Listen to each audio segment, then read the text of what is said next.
sou o Bruno da Motor Classic. Hoje a gente vai falar um pouco sobre a diferença das gerações da Volkswagen Kombi.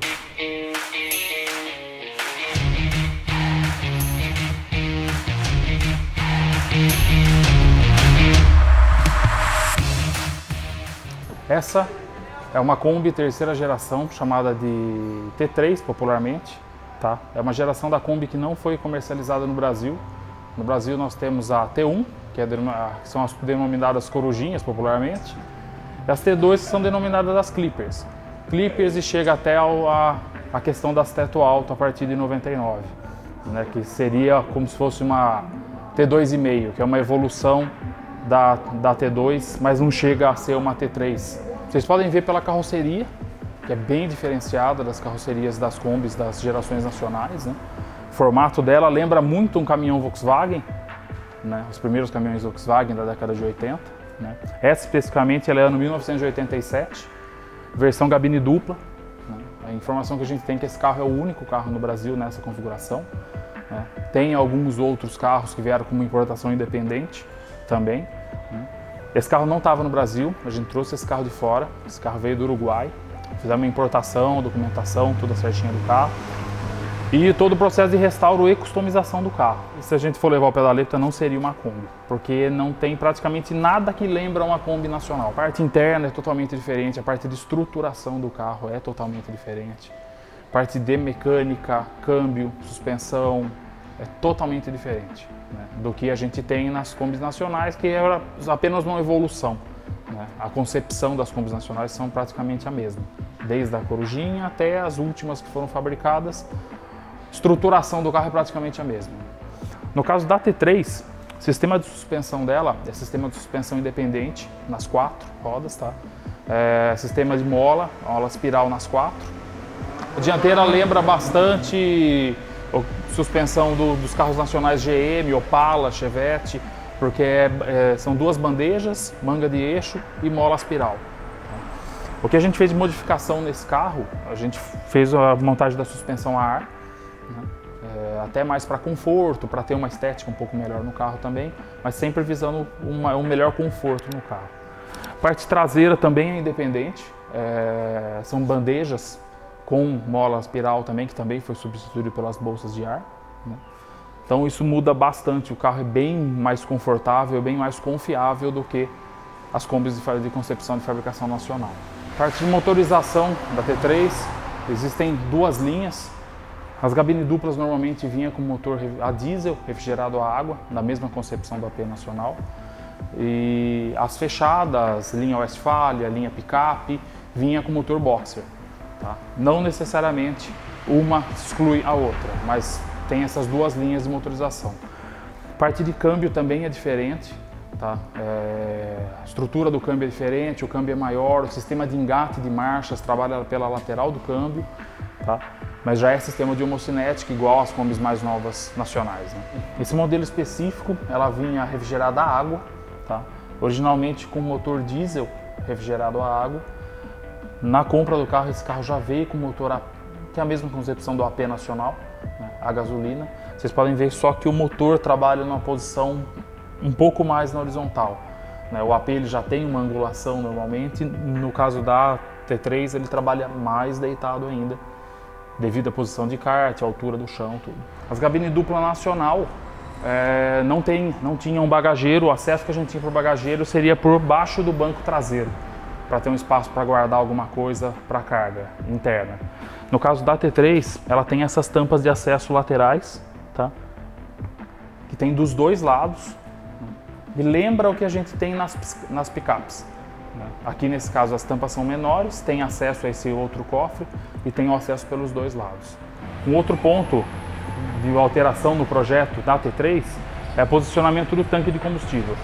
Como vocês sabem, o tanque de combustível das nacionais T1, T2, Corujinha e Clipper sempre é atrás do motor, com grande risco de incêndio, né? Que é o que a gente já viu vários casos nas Kombis nacionais. No caso da T3 foi alterado o projeto. O tanque de combustível dela fica aqui na lateral, do lado do passageiro, e ele fica posicionado sobre os bancos dianteiros, na parte inferior do chassi do carro, bem distante do motor, evitando esse risco de incêndio. Estão gostando do vídeo? de todos os detalhes que a gente está falando sobre a terceira geração da Kombi, não esqueça de deixar seu like e se inscrever no canal da peça. Um outro ponto que a gente tem a dizer, e é uma semelhança entre todas as gabines duplas desde a primeira geração, que são as corujinhas, as T1, que não eram fabricadas no Brasil e também não foram comercializadas aqui no Brasil. Todas são fabricação alemã, como esse carro é alemão. As cabines duplas começaram a ser fabricadas no Brasil em 81, vindo com algumas linhas AR, Boxer e também as primeiras linhas diesel, tá? A partir de 1981. A questão da porta traseira. O carro tem uma porta traseira só do lado do passageiro, né, que dá acesso à parte traseira da cabine. O que vocês já podem ter visto em alguma Kombi nacional e até mesmo nas corujinhas, você pode ver que o espaço interno do carro é bem maior. A carroceria delas é a mais larga, né, e o espaço interno do carro se torna pelo menos quase 50% maior do que uma Kombi de primeira e segunda geração. Parte interna, a gente refez a tapeçaria, customizou a tapeçaria, lembrando a tapeçaria dos primeiros Jetta, cor e costura, isso para linkar nas linhas que a gente queria para o carro. Agora a parte de concepção geral do carro, painel lembra muito dos Santanas, dos Gol quadrado, lembra a parte de instrumentação, né? O que altera de parte mecânica? As pedaleiras são suspensas, a embreagem dela é hidráulica, sistema de freio também, a parte de cilindro mestre toda embaixo do painel. Então, para manutenção de sistema de freio, embreagem, tem que tirar toda a parte de velocímetro, que reservatórios de fluido é tudo aqui por baixo, né? Parte de engate da alavanca muda a questão de varão, mas ela continua sendo 4 marchas, tá? Muda pouco a sensação de dirigir. Ela ainda tem aquele curso longo de marcha, como toda a Kombi, né? Foi uma parte da reengenharia da T3 que eles não conseguiram melhorar muito, né? Um outro ponto que a gente pode citar é a parte da dianteira. As T3 refrigerada a água, ela tem essa grade inferior, que é onde tem a abertura, onde entra a ventilação para o radiador. O radiador fica aqui na dianteira, por onde entra toda a ventilação para refrigerar o veículo. As Boxer refrigerada a ar, ela não tem essa grade dianteira e essa parte de baixo é fechada de chapa. A grade superior, na verdade, ela é só estética, ela não é funcional para a ventilação do carro. Ela é mais um fechamento estético, não tem nada que capte ar aqui para a refrigeração do carro. A gente vendo ela a T3 de frente, a gente consegue ver que o carro é bem mais largo. O tamanho do para-brisa é bem maior, e isso que também dá muito mais espaço interno no carro. Bem, pessoal, precisou de qualquer peça para o seu carro? Canaldapeça.com.br, não se esqueça. A gente vai fazer um comparativo agora com uma primeira geração, uma T1 que a gente tem aqui, um projeto também da oficina, para a gente ter um comparativo de uma com a outra. A gente consegue ver o tamanho dessa e a gente consegue ver o tamanho dessa de largura. A gente consegue ver o quanto esse carro é mais estreito, né? Esse carro ainda é uma primeira geração, é uma corujinha, é uma T1.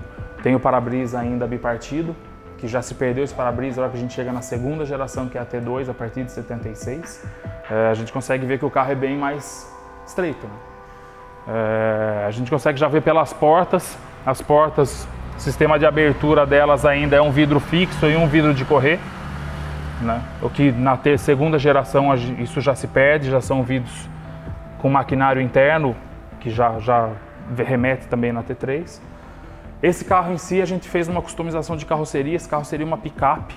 A gente fez uma modificação de carroceria fazendo uma cabine estendida, utilizando partes de outras Kombis e fazendo toda essa modificação, né, para maior espaço interno e para ter um projeto diferenciado esteticamente também. Então, esse carro a gente fez toda uma modificação geral de teto, mudou linhas do teto, instalação do teto solar, alteração das linhas gerais do carro, alteração das tampas de carroceria, fazendo as tampas um pouco mais baixas. Nesse carro a gente fez um alçapão no próprio assoalho, né? A gente tirou a tampa lateral para ter um carro com linhas mais limpas. Então a gente fez uma alteração, o acesso fica aqui pelo assoalho da carroceria. As tampas da carroceria nós fabricamos aqui na oficina, elas são mais baixas e lisas para manter a estética limpa do carro, né? A gente só fez a colocação do emblema Volkswagen na tampa traseira, modificação das lanternas traseiras. Esse carro é um 7.2, tá? A gente colocou as lanternas que saíam nas Kombis linha 61, que tem os parafusinhos, né, originais, importadas, lente de vidro, Hella. Como vocês podem ver, esse lado aqui que teria a tampa original do bagageiro foi fechado. Tem uma customização de mecânica nesse carro também, de suspensão, câmbios sem as caixas de redução, o motor é um pouco maior, a gente tem um motor 1800 com 2 Webers nesse carro, as rodas Porsche, colocação dos detalhes, frisos para combinar e fazer os detalhes do projeto, alteração na dianteira, retirando os piscas originais e embutindo os piscas dentro do farol, tudo levando que o carro fosse o mais limpo possível esteticamente. Bem pessoal, espero que vocês tenham gostado desse comparativo entre as gerações de Kombis. Nós somos da Motor Classic Customs, trabalhamos com restauração e customizações Volkswagen AR e também outras linhas. Temos outros projetos em andamento e já executados, Datsun 280Z, Baja Off-Road de trilha, um Golf MK3 montado mecânica Hercules e mais alguns outros projetos diferenciados aqui na oficina. Se vocês querem ver um pouco mais desses projetos, deixe seu comentário aí no vídeo, segue abaixo os links de contato da nossa empresa, Facebook, Instagram, para você poder acompanhar nossos projetos aí.